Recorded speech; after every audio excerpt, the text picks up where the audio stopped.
Well, hello and welcome to another episode of Win TV.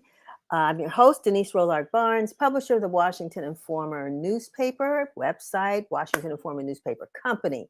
So it's really a pleasure to be back with you this week. Last week I couldn't be here because I was attending the National Newspaper Publishers Association, a trade association for over 200 Black-owned newspapers in America. We were meeting in Nashville, Tennessee. And as you all may have heard, we were so excited to be among those who won Messenger Awards for the work that we've been doing over the past year. So the Washington Informer took 5 awards this year, and we're really excited about that and really just thrilled that our initial first year of covering environmental news, as you all have met our reporter, Kayla Benjamin, who is our environmental writer, took one of those prizes for the work that we've been doing, and also our outstanding education reporter, Sam Collins, also was honored with an Education Writers Award. So we're continuing to try to do the best work we can, not necessarily to win prizes, but to serve our community. And it just is a wonderful thought that it is worthy of being recognized by our peers. So we were very happy to be a part of that. And I also want to thank Brenda Seiler, our lifestyle reporter, for hosting last week's show. Sometimes members of the staff, the Washington Informer staff, who love the work that they do, but, might have a little trepidation about being on Win TV or hosting Win TV. Well, in my opinion, Brenda did an outstanding job. She's our lifestyle writer.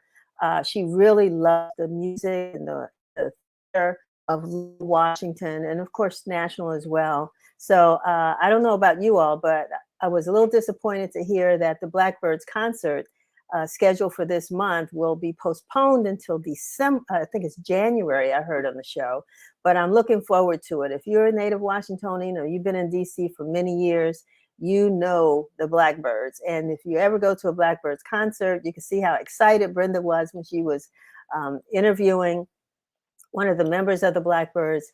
You will know that it is a concert that you will not want to miss. So we'll keep some details coming to you about that and other things. So you will be seeing Brenda a little bit more often, I hope, so that she can share some of the great highlights of things that are going on in our city. And some of it that just, sort of a DC thing. You remember that slogan that was going on once upon a time? So she is one of those who can really pick out those DC things. And for those of you all who are new to the city or even want to come to Washington, you'll know that we have our own stamp on history, culture, politics, music, theater, and she knows how to find it. So we look forward to sharing that with you. I hope you've picked up a copy of this week's Washington Informer. I always like to show the print edition, and that's it that Chevy's showing you as well. But this is the print edition, and we did, I think, a really good job. Again, we were out of town this week, but I think the staff did a good job in pulling some great stories together.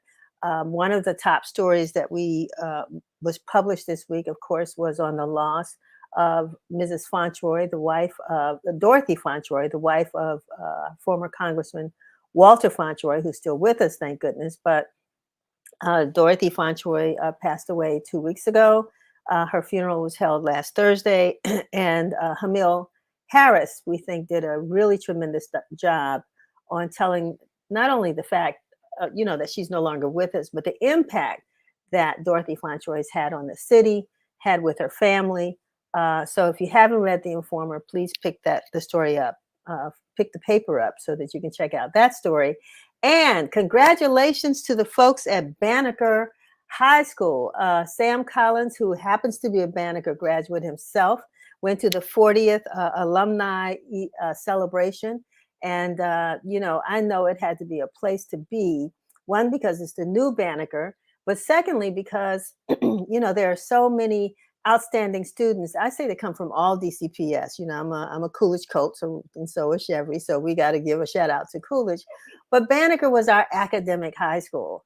And it provided great opportunities for young folks who really wanted to excel in academics, to go and sort of, be together in a space. And so I think that what the school was trying to accomplish, it has done well. And I know they were really, really happy to be with one another and to share where they've come from where they've come thus far. And so, and to go to the new Banneker, which many of them hadn't had a chance to see. So Sam did that story. And of course, I don't know what you all are doing tomorrow. I know what I'm not doing tomorrow, but I might go watch people who are going to do this tomorrow. And that is to take that jump into the Anacostia River. Do we have a swimmable river? We will tomorrow. And from what I understand from the Anacostia River keepers, there are times when the river is safe for swimming. So if the river is safe for swimming tomorrow, there will be folks who will show us that they are excited about having a river that they can swim in, fish in, and have other kinds of water activities in. So that's going to take place tomorrow. I don't have the time, but if I get that before the show is over, I'll share that with you.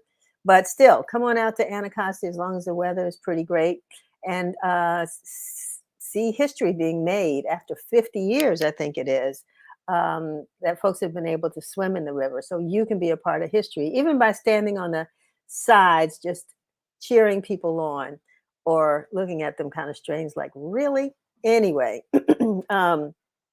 we want you to, if you can, and we know you can, for those of you all who are on social media, we want you to follow us on all of the social media channels. We want you to follow us on Facebook, Instagram, Twitter, and YouTube. Please follow us. We certainly do. It certainly does help us in this business to have people who are watching and show to our advertisers and others that we are serving our audience, so to the extent that the audience wants to be a part of the Informer family.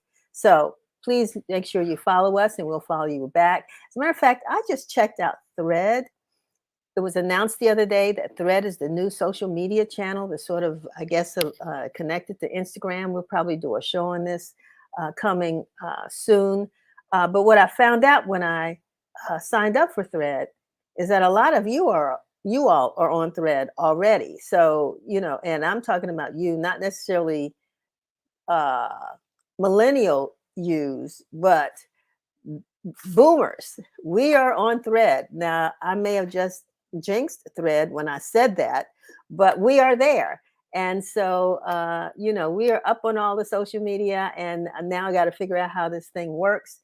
But if the Washington Informer can be on Thread, if Win TV can be on Thread, you'll see us there as well. And, we are, as far as YouTube is concerned, we ask you to subscribe to our YouTube channel. Our goal this month is 1,000 subscribers, and we're almost there. So please sign up and subscribe to Washington Informer TV and become a part of the Win TV family. Sign up, subscribe. We're going to start doing the clock and letting you all know if we actually reach our goal. And so we hope that you can help us to get there just by subscribing to Win TV. Today, we are so excited to have on our show Kari Brown, CEO of Spark the Journey, talking to us about the impact of the Supreme Court's recent decision on affirmative action. We're also going to discuss the Biden-Harris student loan debt relief plan and what's next, especially for Black and Hispanic students, college grads, the bad, the good, the bad, the ugly, and the hopeful. So we look forward to that conversation with Kari Brown. We're also going to have Michelle Richardson, founder and director of Beyond Perfection LLC, who is going to give us some summer travel tips, probably year-long travel tips, but we're in the summer now, and it might be time to start planning either for the fall, the spring, or next summer. So Marshall is going to give us some tips on travel because we know Black folks like to travel, and we certainly want to give you she's here to give you some advice on where to go and what to do. Speaking of travel, our education reporter, who I mentioned earlier, Samuel P.K. Collins, will be on to talk about his recent journey to Senegal. Many of you all may have been to Senegal, or you may not have been there. This was Sam's first trip. He wrote a piece for the Washington Informer. He's done a couple stories that have run online. So you want to check out this conversation with Sam so that he can share some of the highlights. And maybe will be one of your destinations in the coming future. And finally, Jermaine Bowles Lethbridge will be here to talk about the upcoming Ubiquitous Women's Expo, a beauty and health event for women of color in the DMV. So we got a great show ahead. Don't go away. We're going to take time right now to have our weekly newscast by Curtis Knowles, and I'll be right back.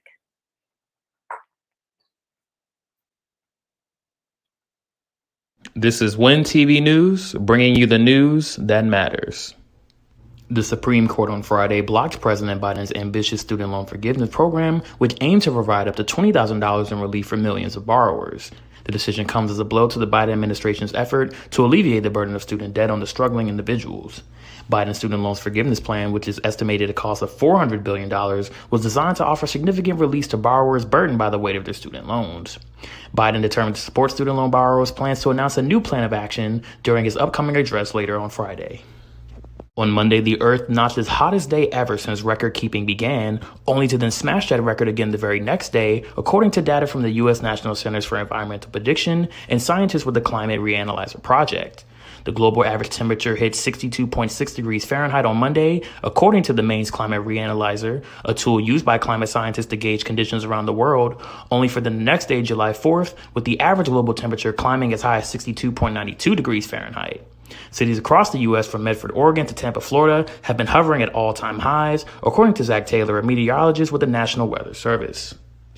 The company Meta has launched an app that will be a direct Twitter competitor, and it is off to a strong start. The app, known as Threads, has drawn more than 30 million signups since its launch on Wednesday night, according to Meta CEO Mark Zuckerberg, as he said in a post on the new social media platform. Threads is still a very simple platform, lacking many of the features of Twitter, such as direct messaging. It also only shows people a feed of posts recommended by the app.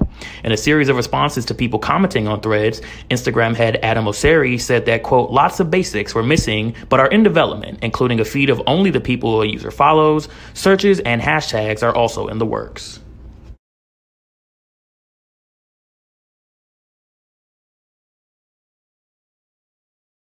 Thank you so much, Curtis. Yeah, so we're going to learn more about this thread as time goes on. There's going to be some things that have to be fixed with the program, but maybe we'll have a conversation about it sometime soon for those of you all who've tried it. And it's interesting because so many people we assume are on social media. I find young people are believed to be social media experts, not always so. Older people are said to be sort of really in the space of Facebook only. Maybe not so. There are a lot of people who are checking out of social media, are just cutting it off, want to know more about why and what they're doing now, or do they feel they're disconnected from the world, or are they in a happier space? Conversation come one June, and hopefully you will be a part of that. It's my pleasure now to bring on Kari Brown, who is the CEO of the mentorship organization Spark the Journey. Welcome, Kari. How are you? I'm doing really well. Thanks so much for having me, Denise. Wonderful, wonderful. Glad to have you back. Great to be back with you. And like we said earlier, at an unfortunate time because of especially two Supreme Court decisions issued, was it last Friday, that really have, such a negative impact on Black and Brown people in this country. So let's start with the Supreme Court's decision on affirmative action. And if you don't mind, Kari, can you give us sort of the story to how we got to this? The fact that, there's an organization that pushed this, has been, fighting affirmative action for eons, that it was brought, especially maybe to help by Asian students. Give us that background, if you don't mind. Sure. Well, this has been a long-term fight, funded by special interest groups on the right and designed to help white and Asian students, those who currently have the most access and success in higher education. And they were finally successful last Thursday in overturning, what had been like about a 50-plus year policy that had done amazing things in American life and helped, to bring about great success for Black and Brown people. And, it's a big reason why we see many more Black people in leadership positions than we did 2 generations ago. I said to you before, I'm not sure that I would be here today. Affirmative action had a big impact on my family, first with my father in the early 70s at the beginning of, affirmative action in college. And then later in the 90s with me. And I've seen it time and again with my own students in Spark the Journey, where affirmative action grants Black and Brown young people access to spaces where they would not have otherwise been able, to get into. And then with that access, we've seen that Black and Brown people have great success. And so this is a real setback, a real challenge that we will need to fight. And it's going to be a long battle across many different fronts.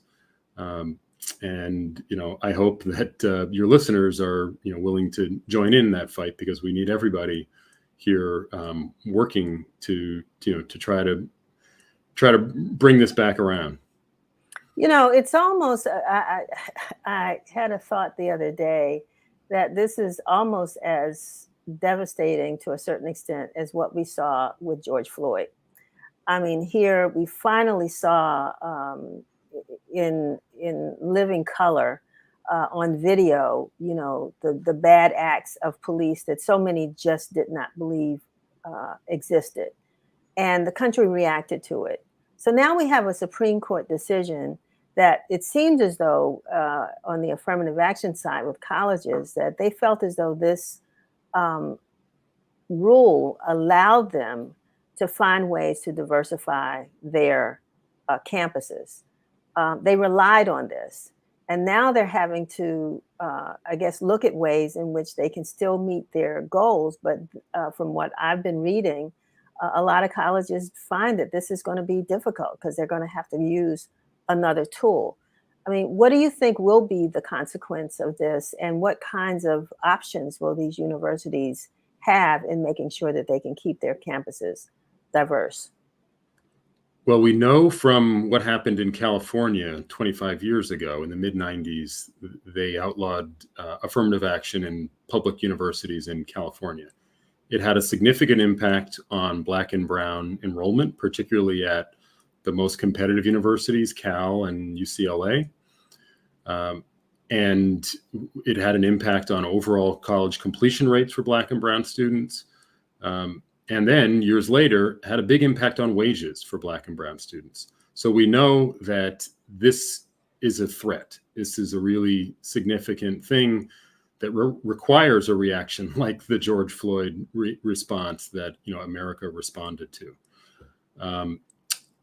Colleges and universities can make adjustments, and the California system has done that. I think in the elite colleges, the Harvards of the world, they are prepared. Harvard, which has about 8% of its student body is Black, they are prepared to look at essays and use other proxies for race that may be challenged by law.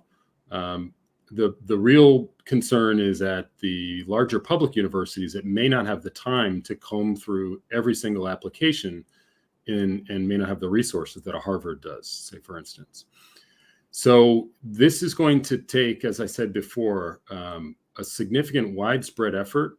One of the things that, I know that we can do right now is support more mentoring organizations and organizations like mine that are grassroots and that are here to support these young people who are going to be impacted by this decision. It is going to be harder for Black and Brown students to access higher education. And it's already hard. This is going to make it harder. And so we need a consistent and widespread effort in supporting organizations that are there to help Black and Brown students succeed.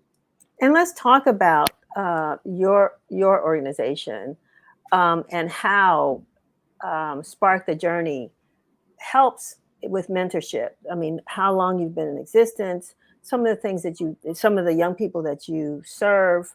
I mean, and what that service looks like. Yeah. Well, Spark the Journey has been operating in DC and supporting Black and Brown young people for more than 30 years now. We've helped more than 1,000 students. Last year, we had 625 students in our program. And we mentor young people and help them chart their own paths to college and career success.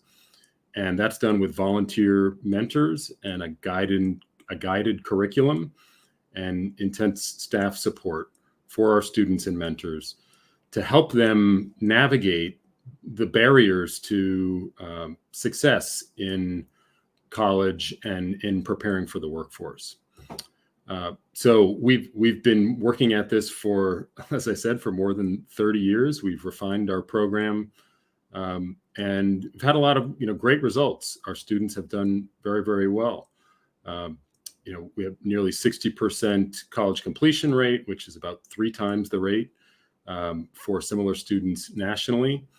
And we've seen graduates go on to top universities. We've seen graduates in just about every field that you can imagine, including working back at Spark the Journey, serving on our board of directors, being volunteers and mentors and donors.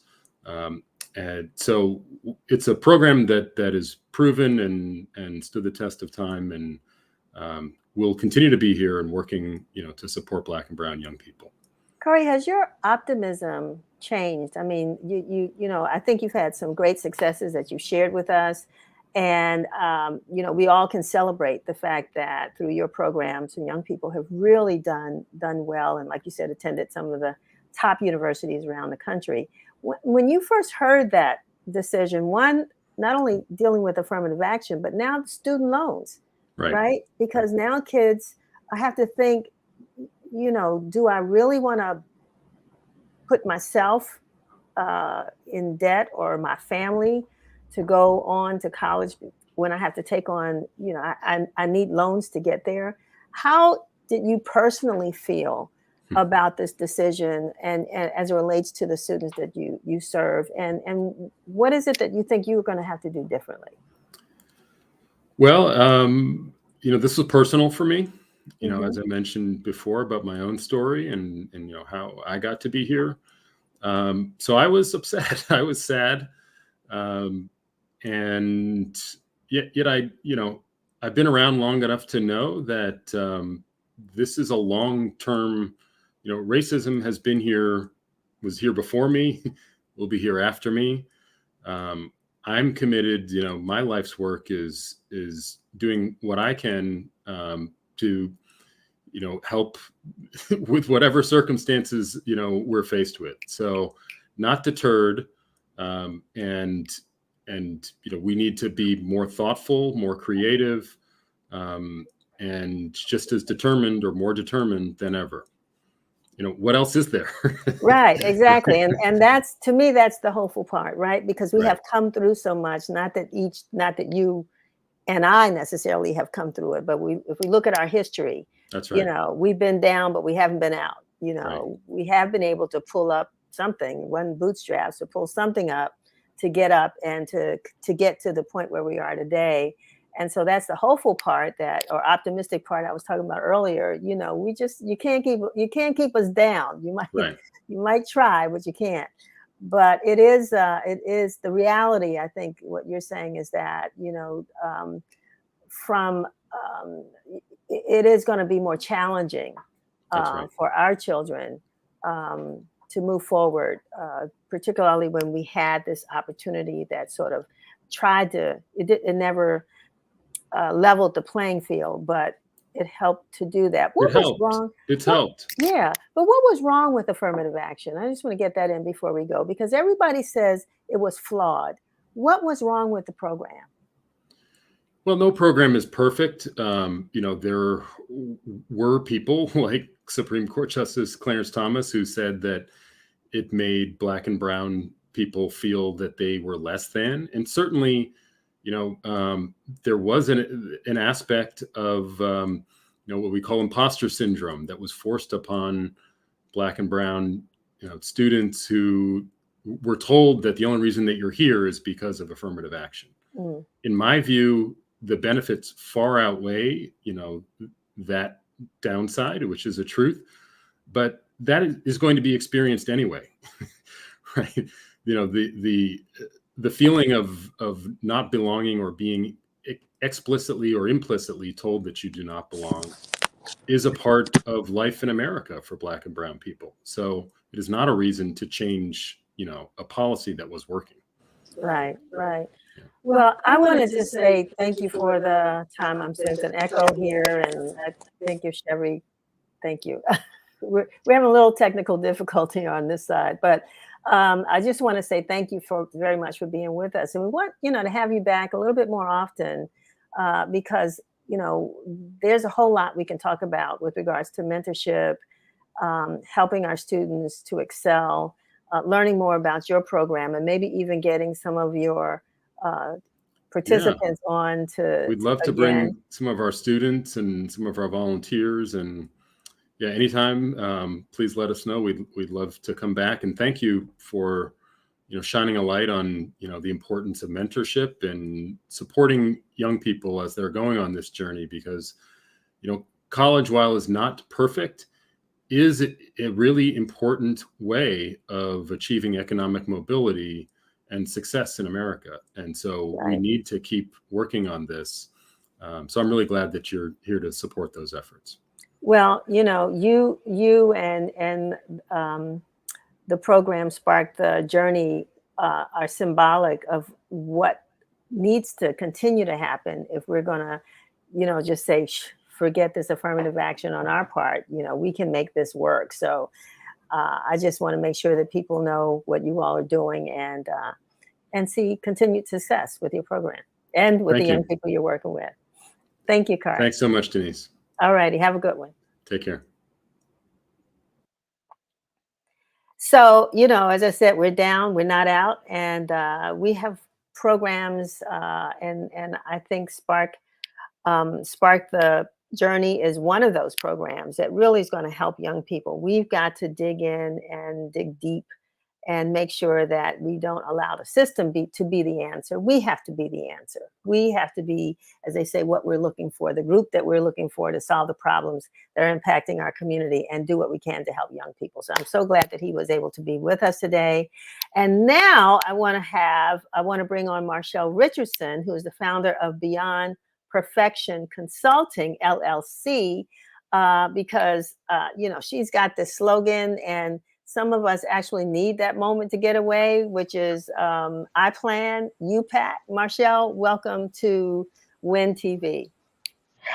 Thank you so much, Denise, for having me. And before we start, I just want to say congratulations on all of your wonderful awards that you recently received. Oh, thank you. I'm still excited about it. I'm going to start pasting them all over the wall, and so as you should, of how much more work we need to do, right? Because it just doesn't end now. So we've got to keep it going. But when as hard as we work, we need to work harder or as hard, trying to find places to go to explore the world, to get a little R&R, and to see what's out there. So going places together, you're the key. You're somebody we ought to be talking to. So what is it that we should be thinking about today? We're talking about summer travel. Can we believe it? It's almost mid-July. But are there still places we should think about, and how can you help us? Sure, of course. So I think that there are many places that you still have time to plan for. Unfortunately, our travel situation on the airlines are not the best right now. So we all have to take that in consideration when we are planning our trips. But there are so many local places that we can also go. It doesn't have to be international travel. It can be domestic travel, places that you can go to just by getting in your vehicle and driving. So it's not too late. I encourage you to plan ahead and to be intentional about, where you want to go, when you want to go, and also making sure that it fits within your budget of doing that, because travel can be quite expensive. Well, the other part to that is, with the internet, people began to sort of pick their own places, get their own airline, find the hotels that were related to, the brand that says, okay, you're going here, get a car, get a hotel, so you can get there. But then what do you do when you get there? I've never seen much of, where the help is. And that, to me, that's where you come in. That's where you really do need a travel agent. So talk about what you do that would make the experience better. So I am a big believer of group travel. So group travel is already planned. So they planned kind of where you're going, So like, for example, Greece. I just recently returned from Greece. The travel was planned. All hotels that we were staying in were planned. Our tours were planned. And then we also had free time. So I'm a big believer of group travel. However, I've also planned trips that I've had to pick the hotel, of course, pick the activities or scout out activities and look for great restaurants that we all can enjoy and talk about, for years to come. So it's a lot of research, and it's a lot of kind of understanding what the client wants and what they want to see and what they want to do. So I just think that it's a matter of understanding what you want and understanding what you don't want and doing the research. And so again, group travel for me is the best because it's already planned. You don't have to think, you don't have to guess, you don't have to figure it out. And that to me is the best way to go. But that's not the best travel for everyone. Well, I say ditto, because my best trips have been group travel, right? I like it. I like just, getting on the plane, getting on the bus, getting on the, not having to figure all that stuff out, except, after a late night, can I get up early enough to be on that bus at 7? That's all I want to worry about, right? But Right, right, right. you have, I mean, since you've been in this business, you've done quite an extensive amount of travel. Tell us some of the places that you visited and where Sure. you suggest people might want to consider going. Yes, yes, yes, yes. I love talking about that. So I have been to a lot of wonderful places. South Africa, Costa Rica. I've done a hiking trip in Costa Rica. I most recently went to Greece, where we visited Athens, Mykonos, and Santorini. My favorite place of the three were definitely Mykonos. The food, the beaches, the atmosphere, the tone, everything was lovely. I've gone to Southeast Asia. I've been to Australia.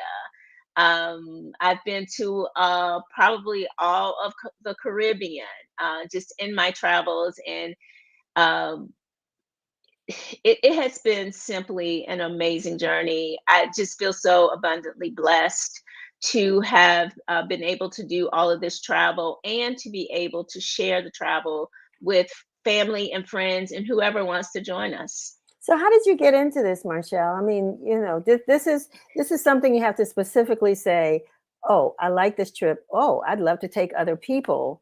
I mean, how did you get into this? So I grew up just wanting to travel the world. It was one of the things that, as a child, I would say, all I want to do is see new things, uh, meet new people, eat different foods, just travel the world and just see it. And so it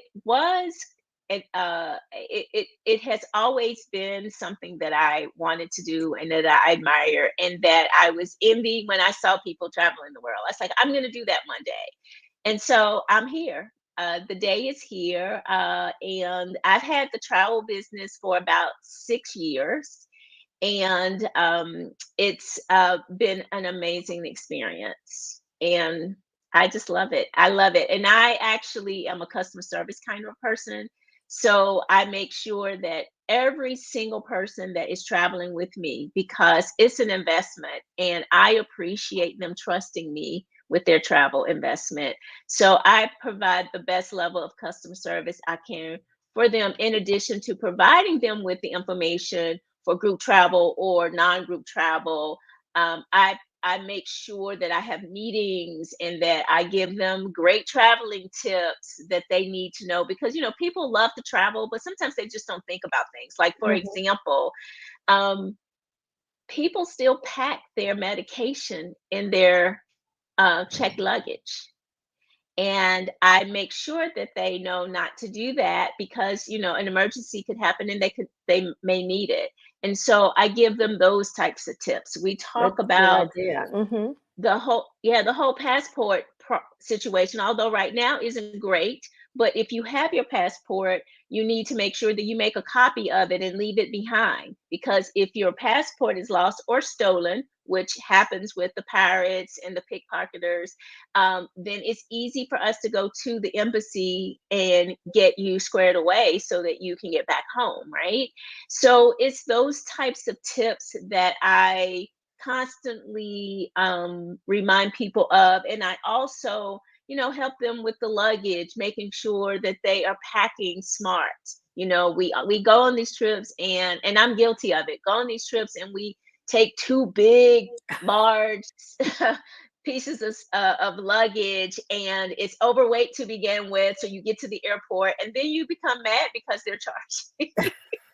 But it's Right. overweight, so I encourage to check your weight. There are various tools you can buy online to check your weight, to check the luggage weight before you leave.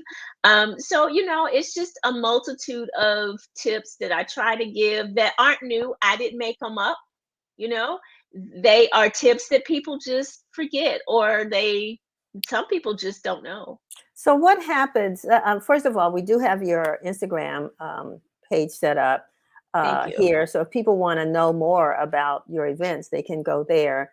But also, how far ahead should one plan? Because, like you said, it's an investment. So you have to, sometimes have to save up for this. And most trips, I think, are probably going to run, 3,000, 4,000 or something like that. Maybe a little less, maybe a little more.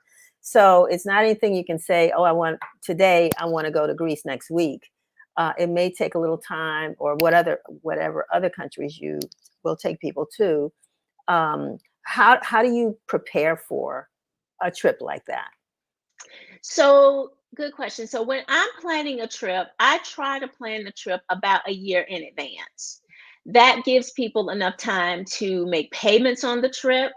That gives people enough time to decide. Sometimes, generally, air is included in all of my trips. So, I give you one price and it includes all your air, all your hotels, all your excursions that are a part of the group travel. But when it's not a part of the group travel, I also give you the option of of what the airfare would look like if I booked it for you, or if you may book it yourself. So I try to do all of this in advance, a year in advance, to give everyone enough time to gather their money, gather their thoughts about the trip, and so that when you're there, you can enjoy it and not be thinking about, oh my God, I spent too much money on the trip. It gives you enough time to spread your payments over time, because a lot of people ask for payment plans. And And not only pay for it overtime, but to have money in your pocket when you go, because you don't want to right. you don't want to travel broke. Right. And I do talk about not so much how much money you should take, but I do talk about currency exchange, Right. using the usage of ATMs, the usage of your credit cards, and when you should use them, when you shouldn't use them. And so yes, a year in advance, as far a year in advance is my recommendation. Now, can you do it 6 months in advance? Absolutely, but it all depends on what your budget is and what your financial situation is. Because again, like you said, these trips are not cheap. You're Right. you're going to South Africa.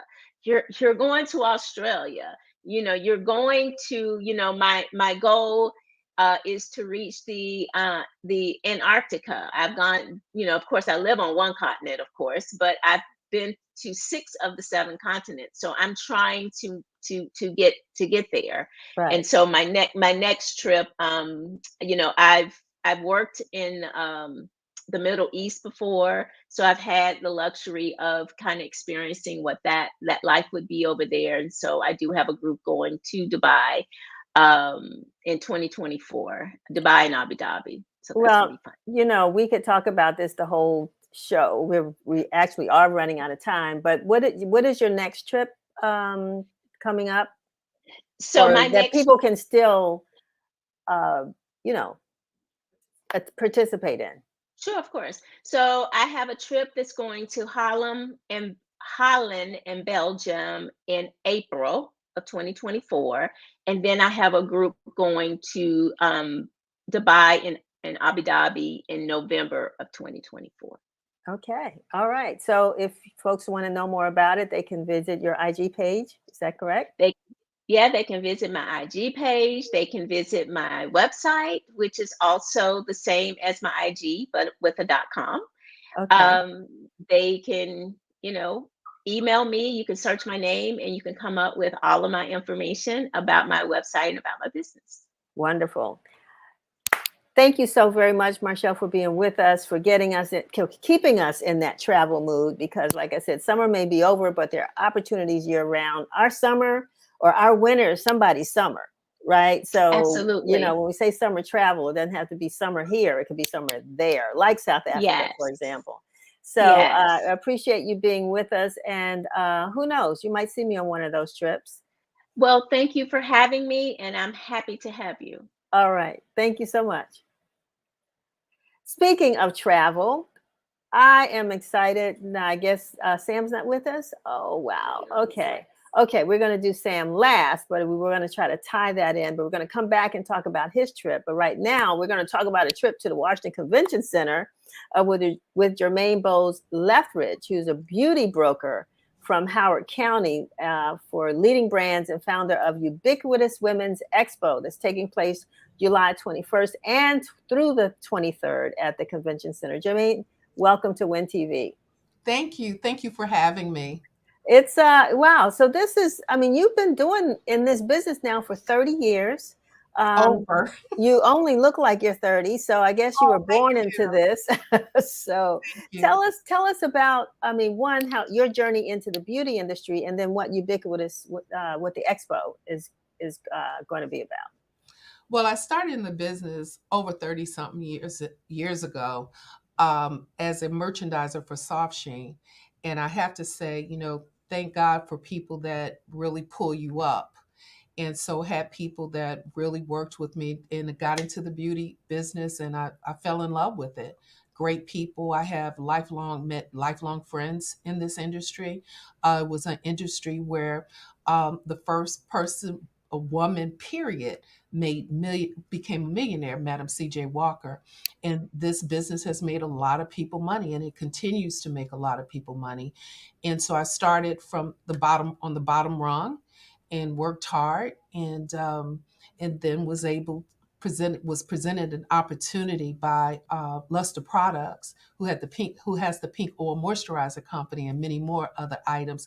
Gave me an opportunity to start my own business. They carved out a little small section in the DMV for me, and then it grew from there. Then other people like the results that I was giving brands, and so opened my doors, put the shingle on the door March 1st, 1990. And I've been doing that even today, and continue to help build beauty brands and help them to build strategies so that one day they'll get an evaluation that produces legacy wealth for them and their family. So that's the beauty part of it. Yeah. Well, when I think about beauty and beauty products, I know that there are few in many metro areas of beauty stores that are owned by us, but they sell lots of products, and we certainly do purchase lots of products. But for me, I think the biggest concern I have is just people understanding, particularly young people as they're growing up. I mean, we're putting everything on our faces, right? I mean, all kinds of stuff. But what about beauty education or skincare education? How do you share that information through what the work that you do, and what would the expo do to help to?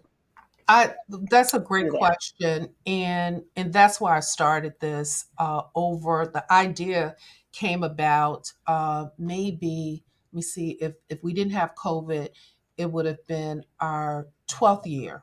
Mm-hmm. So came up with the idea 15 years ago, just when I was turning 50. So I plan to be Sarah, where God continues to make me laugh, that create these ideas, in my fourth quarter.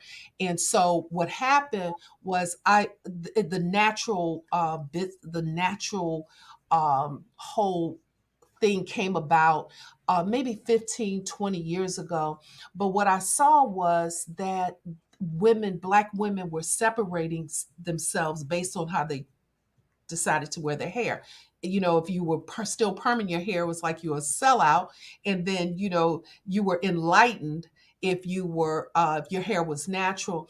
And that bothered me. Mm-hmm. And I just said, who cares how you wear your hair? It's a personal choice. And how much money we have in the bank? What does our credit score look like? What are we doing to produce legacy wealth? Those are the things that matter. What are we doing to make a difference in each other's lives?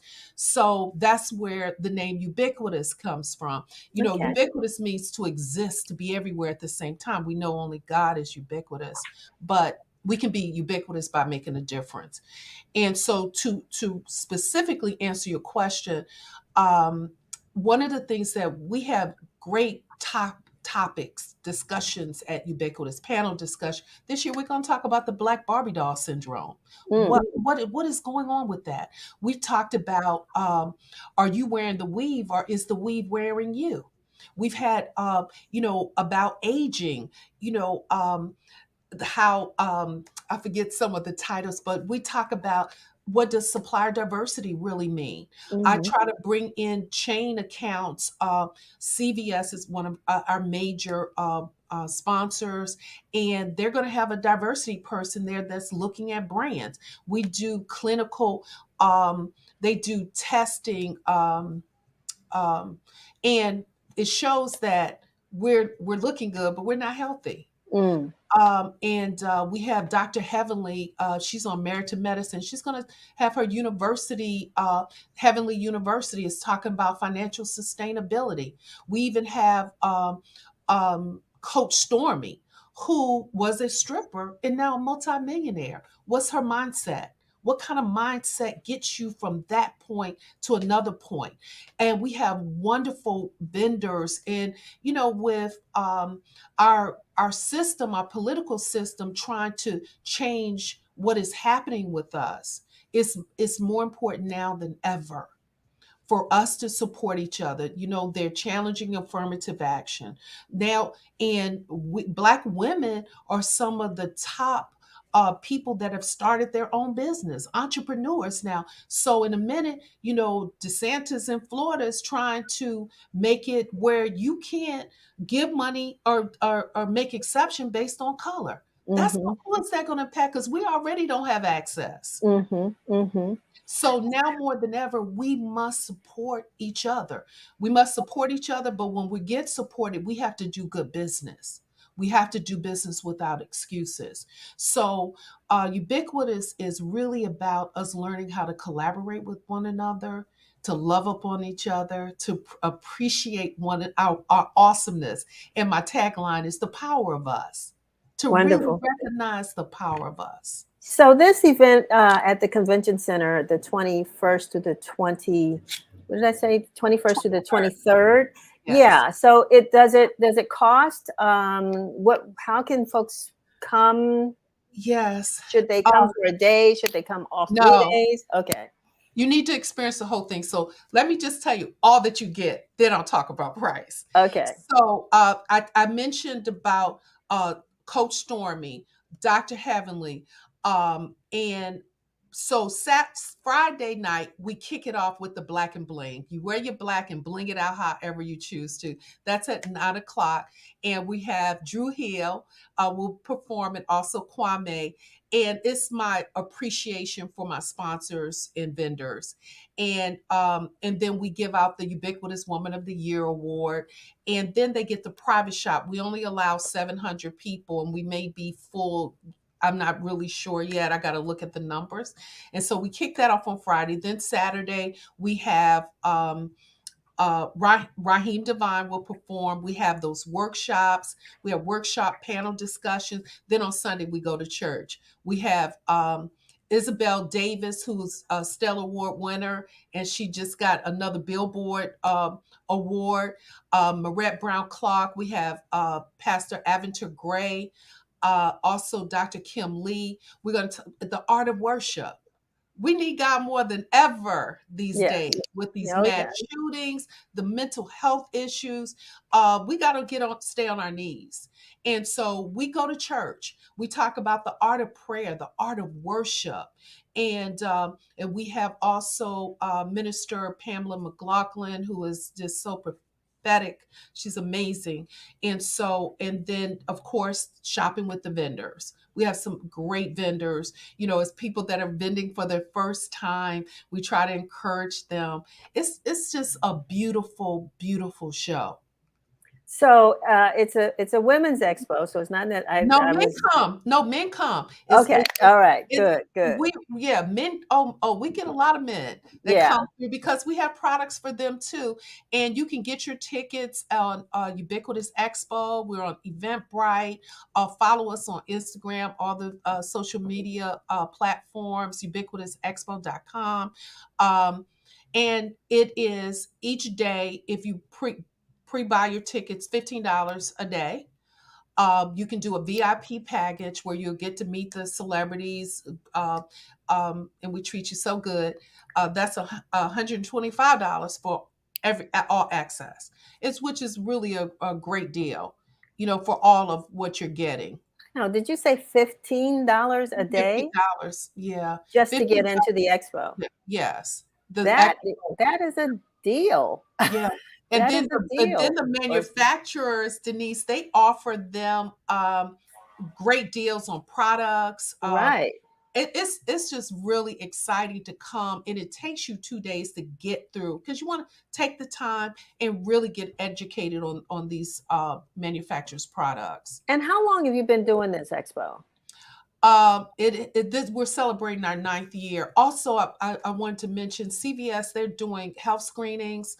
We have Touch, the Black Breast Cancer Alliance. They're doing.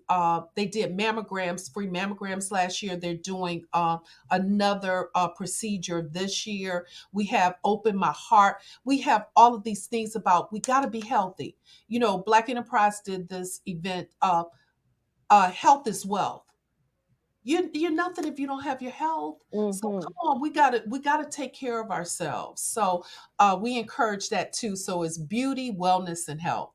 That's well, I certainly appreciate not only the fact that you're doing this, but the passion that I hear coming from you about extending this information and resources to the overall community, but particularly Black and men and women. Who really need that time. We need that time to sort of, cater to our own selves and our health and what have you. I really appreciate that. Yeah. It's just really beautiful. You got it, Denise. You got to come, be my guest.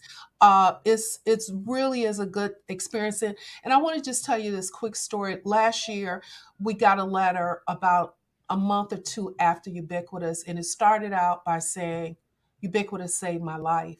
And I get emotional about it because it really tells me that this is my ministry. And I thank God for giving me this idea. This lady found out she's in her 50s. She took the mammogram, found out she was second stage of breast cancer. And her doctor told her, had she waited any longer, her prognosis would have been different. And then come to find out, she has a twin, and her twin was second stage. Wow. And so when I got the letter, I said, God, thank you. You have now showed me, because God knows it's not a profit center for me. It's a lot of money being at the convention center. They make no exceptions, because I know. no exceptions. Okay. But I believe, and God gave me that sign to say, keep pushing. Well, I want to say it. I don't have as much power as God does, but hopefully from the Spirit, I can tell you, keep pushing, Jermaine. This is wonderful. Look forward to joining you. Look forward to covering it. I'm going to put your name on my VIP list now. Yeah, and Chevy, because we want to make sure we have a photographer there. So yeah, we want to be there. Okay.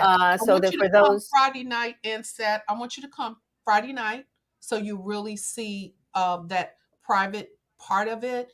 It's really a lot of fun. And then also Saturday and Sunday, so you can get the panels, so you can get a full feel of what Ubiquitous is about. Wonderful. Okay. And let me know how many people, so that but I just wrote your name down. I wish I could bring the whole Win TV family today. How many is well, it? I mean, I wish I could say 100,000, but it's not. But you don't need that many people to get stuff done. That complicates stuff. No, just two of us. That's it. Okay. Yeah. So anyway, no, I appreciate that. So we look forward to seeing you, but we hope folks will come out. When they folks may not be watching now, but the show will continue to be broadcast on our YouTube channel. So we want to encourage people to go, and if we can just put up one more time, Chevy, where people can find out more information about the expo. We look forward to. Sherry says we have a commercial, so we're going to play that as we close out. But thank you so much for being with us. Denise, appreciate it. All righty.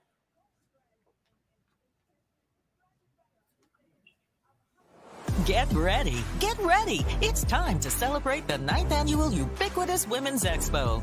The extraordinary 2-day event designed specifically for you. This year, the #1 expo for women of color will take place at the Walter E. Washington Convention Center located in Washington, D.C. Get ready to thrive with passion and reveal the power of us through beauty, wellness, and health. Featuring quality brands that you love, cutting-edge exhibitors, star-studded entertainment, dynamic workshops, thought-provoking panel discussions. Get your tickets at ubiquitousexpo.com. All right. Sounds like a great place to be. July the 21st to the 23rd. Boy, I feel really special that I've got tickets. Chevy and I will be there. And I hope that you'll get a chance to come as well. We want to talk about this later on and just really talk about health, not just beauty, but health. This is good. I am so excited now to bring on our reporter, Sam P.K. Collins, who has just been to the motherland, one of the countries in Africa. You went to Senegal, Sam, and he's here to share that experience with us. Welcome to Win TV, as always. Peace and blessings, Denise. How are you? I'm good. Where are you right now? I'm out and about as a reporter. Always is. I had to make a stop, and the folks have been very gracious here to let me take a stop and talk about something. Okay, our connection is really not good. We're getting a lot of static in the background, so I'm not sure how this is going to work, Sam. We might have to redo this, but just briefly, it's really bad. The connection. Can you? Okay, that's better. It just went away. Is it raining where you are? No, not at all. Oh, okay. Well, it's raining pretty bad over here. So you went to Senegal. Tell us about when you went, why you picked Senegal, and just some highlights of your trip. No doubt. My wife and I went to Senegal during the latter part of June. It was a 2.5-week trip, and it was more so her choice than mine. And she picked it, just having done research, and more so out of an effort to reconnect with the continent. We're making a great effort to do any kind of international travel on the continent. Oftentimes, people and I'm not making a blanket assumption. People often go to the Caribbean or South America, wherever else, but we're making an effort to just touch as many countries on the continent as possible. And anytime we go abroad on the continent, it's more so an effort to reconnect with our counterparts over there and to learn more about our heritage. So the last 2.5 weeks were very eye-opening in terms of just how we are similar to our counterparts on the continent and how there's a lot of work to be done in reconnecting and taking back Africa. First of all, the language barrier was insurmountable, but nothing that we couldn't overcome. They speak a lot of French over there. I'm an English speaker, a bit of a Spanish speaker, so it didn't quite work out. But at the very same time, we still found our way around. Very, very kind people. We stuck out like sore thumbs, but they were very opening, very welcoming. They wanted to talk about what was going on in the United States. Around the time that we got there was still a bit of fighting because of the imprisonment of Osman Sonko, who was an opposition candidate. He was scheduled, or he was. There were questions around Macky Sall's presidency, whether he would run for another term, and so young people were going against the police in the streets. There were a few deaths. We got a chance to visit Sheikh Anta Diop University, where we saw remnants of that fighting, papers all on the floor, burnt up. We saw our car burnt to a crisp. At a certain point, in one of the entrances of the university, we weren't allowed to go in. If you looked at the walls throughout Senegal, there were spray paintings, political markings, free Sonko or forget Macky Sall, or just marking supporting Macky Sall. So very politically charged city at the time, but they still maintain peace to a degree because Senegal is known for being one of the more peaceful African countries, which made it so appealing. And the people in the streets, they're hustlers. They're selling any and everything, from jewelry to clothes, rugs, cutlery, any and everything that you want. You can walk half a mile down the street and get a whole new outfit. I'm very serious, and it's just a lot of parallels between over there and over here. So it was just very eye-opening, and it reaffirmed quite a lot for me. As you know, I've had a chance to travel to several African countries, and one of the things I do enjoy is their entrepreneurship. In some places, you still have people that might be needing to beg on the streets, but in a lot of places, they're selling stuff. And they depend on that to take care of their families and their children to school. All of that, I think it's really. I don't know. I had a different appreciation for things that happen here, or happen that don't happen here that could. And did you make comparisons? What were some of those comparisons that you made? Well, I really enjoyed the entrepreneurship of the people over there, and I really enjoyed how there was a lot of flexibility in terms of just being in the markets. There weren't really any set prices. There was opportunity for negotiation, something I had to get used to. And people were very collaborative. So you would walk into a market and you would see fabrics, people sewing fabrics right then and there. And you can, the markets, so you had a market, and then at a certain point you had a fabric factory. You would walk through it, you would see the fabrics being made, then you would see the fabrics, the finished products, from shirts, skirts, blouses, hats, book bags, so forth and so on. So you saw the process from beginning to end. And, as an African born in America, it gave me a deeper appreciation for process, because we're so used to seeing the finished product here. Whereas in Senegal, I got to see how products were made from A to Z, and I met the people who made the products, so that gave it more of a familial feel. When I gifted friends and family, I had a story for each product. And, my only concern is, and of course this might be my American eyes, I don't want to go over there as somebody impeding on them, but I wish that to an extent it could have been a bit more organized and a bit more globalized. But I'm just understanding that that's just something that's a bit more raw, more to the ground in terms of the culture. So it's more communal in the way that they conduct business, and that was a lot to get used to. But it was very appreciative because time stood still over there. People spent a lot of time not only did they want to sell to you, they wanted to get to know you. And Hmm. it wasn't just about the money. I mean, it was, but at the very same time, it wasn't. A guy that I met, come to find out, he had traveled, to my father's hometown in Liberia, and we we made that connection. Of course, he still wanted me to buy something, but I got to learn about him. He got to learn about me, and So what did you end up buying?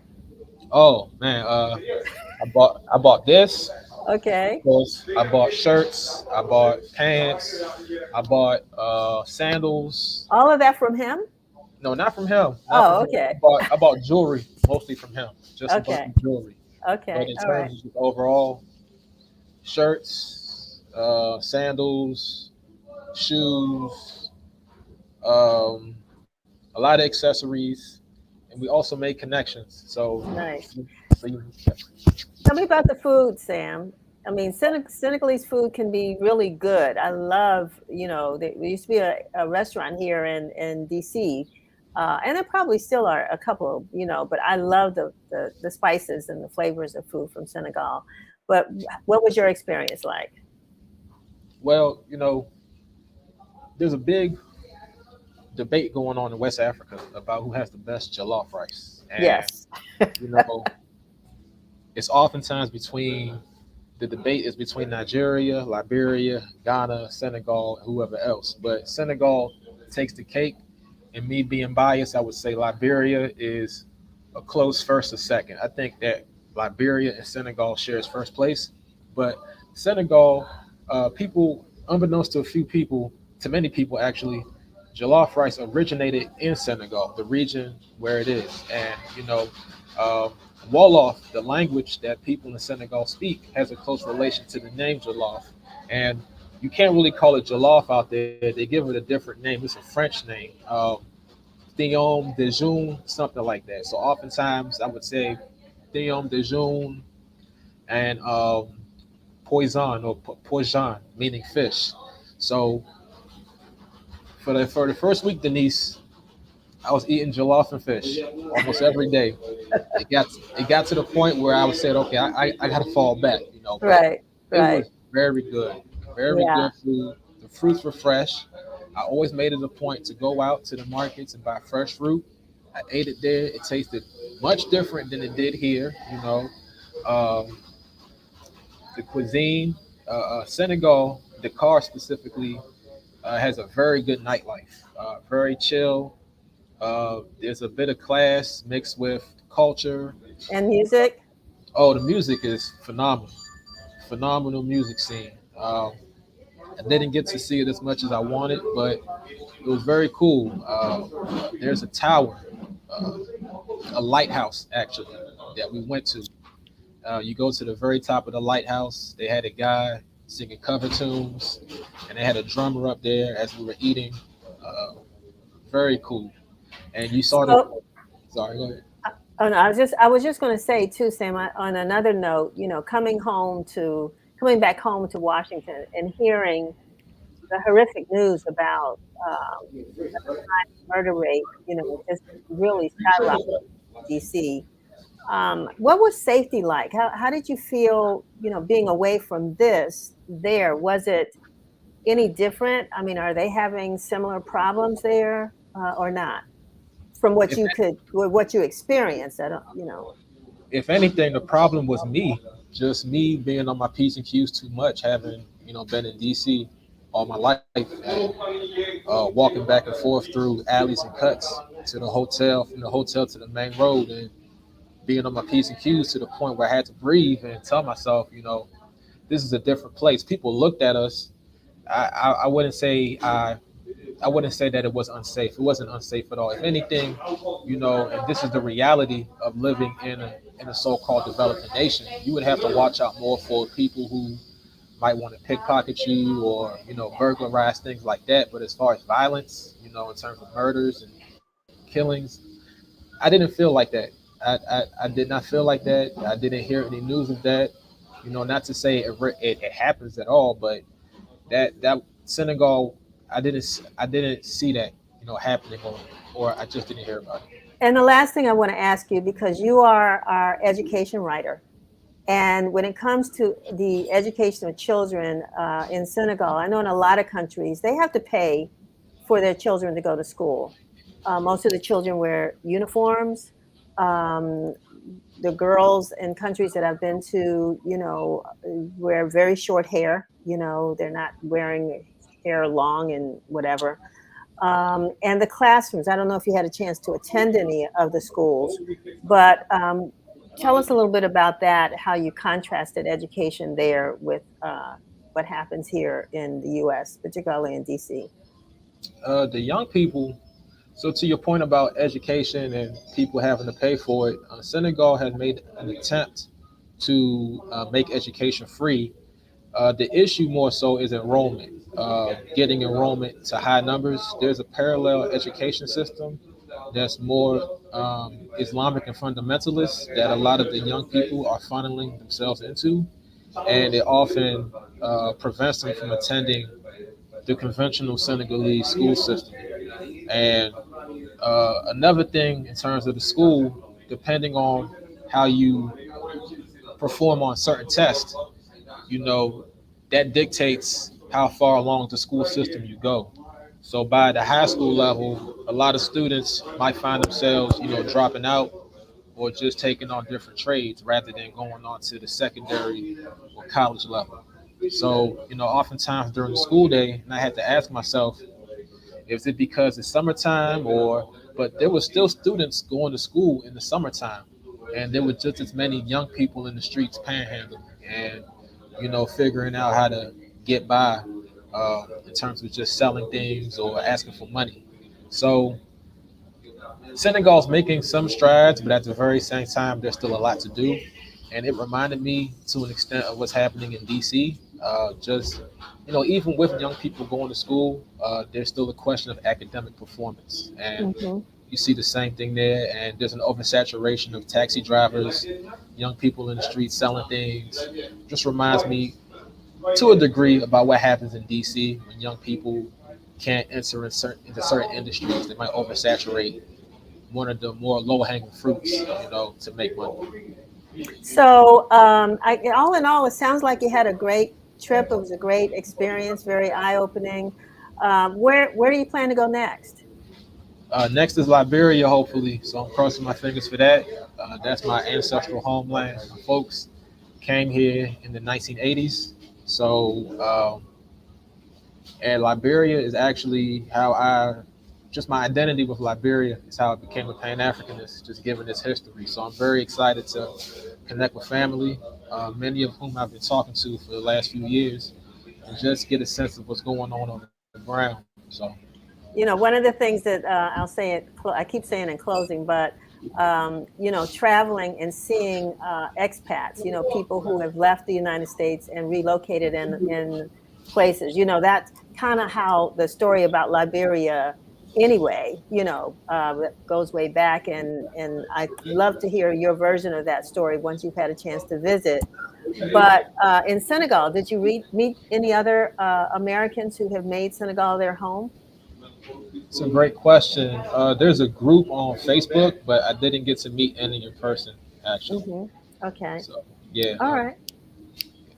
But there's a lot. It's always fascinating to run into folks like that. Well, I'm so glad that you had a great trip. Wish we had some pictures to see, but we will hopefully, we know you did a story in the Informer. And have you posted photographs from your trip anywhere? Yes, a couple on Instagram. We have an album in the works for Washington Informer, and Okay. I've posted 2 pieces for the Informer. Just not both speaking about different aspects of the trip. I do want to talk about Gorée Island real quick. Very, very cool island. It's off the coast of Senegal, with Dakar actually, and it was some very cool people there. People who spoke to the history of Senegal, about Senegalese people, and just Pan-African history in general. People are very conscious of what's going on here, and they welcomed us. They welcomed us with open arms. So I highly encourage any and everybody who's Black to go to Senegal. All right. Well, that's one place I haven't been. I look forward to going and sharing notes with you. But thanks, because I'll have, we are experiencing it through you vicariously. So we look forward to the album that you'll share with us and our readers, and go to your Instagram. What's your Instagram? What do you call it? Title, My tag, what is it? Instagram handle is Sam PK Collins, and you can check out Instagram, Facebook, Twitter, but mostly Instagram for some good pictures. Wonderful. All right, Sam, thank you so much. Stay dry. I don't know if the rain's gotten to you, but it's drying up over here. So hopefully we'll talk to you soon. Sooner than later, Denise. Thank you so much. All righty. Take care. Well, that brings us to the end. We always run over when the stuff is really good, but that brings us to the end of our broadcast. We'll see you back here next Friday at noon when we'll be talking to wealth advisor Janellis White about her new financial app for building wealth, and perhaps learn how we can travel the world with our guest who was on earlier, Marshall Richardson. We're going to bring her back and talk a little bit about traveling the world. So have a safe week. Maybe I'll see you down at Anacostia Park tomorrow. Maybe I'll see you at the National Portrait Gallery over the weekend, where the Frederick Douglass exhibit is going on right now. You might want to take a look at that, and share with us what you plan to do for the weekend.